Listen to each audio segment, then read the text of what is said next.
છોટાઉદેપુર જિલ્લાના સરહદી વિસ્તારના મોટી સઢેલીથી નાની સઢેલી વચ્ચે આવેલા સુક્તા નદી ઉપર બનાવવામાં આવેલું નાળું 2 દિવસ પહેલા તૂટી જતા લોકોને પારાવાર મુશ્કેલીઓનો સામનો કરવાનો વારો આવ્યો છે। જિલ્લામાં છેલ્લા 10 દિવસથી અનરાધાર વરસાદ વરસી રહ્યો છે, જેને કારણે જિલ્લાની નદીઓ ઉફાન ઉપર છે અને આ નદીઓનો ઠેર ઠેર વિનાશ વેઠી હોય તેવા દ્રશ્યો સામે આવી રહ્યા છે।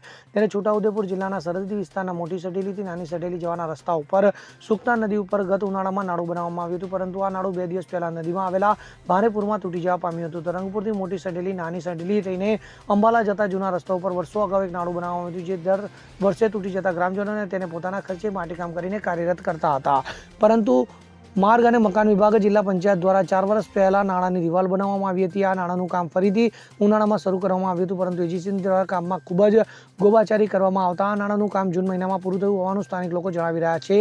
તો આ નાળાનો જે સ્લેબ મારવામાં આવ્યો છે તેમાં કપચી અને રેતી જે વધારે વાપરી હોવાનું અને સળિયા તો વાપર્યા જ નથી તેવું ગ્રામજનો જણાવી રહ્યા છે। Bureau report CN24 news.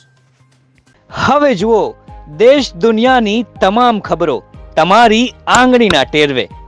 ઉઠાવો મોબાઈલ અને Google Play Store પરથી ડાઉનલોડ કરો અમારી CN24 ન્યૂઝ મોબાઈલ એપ।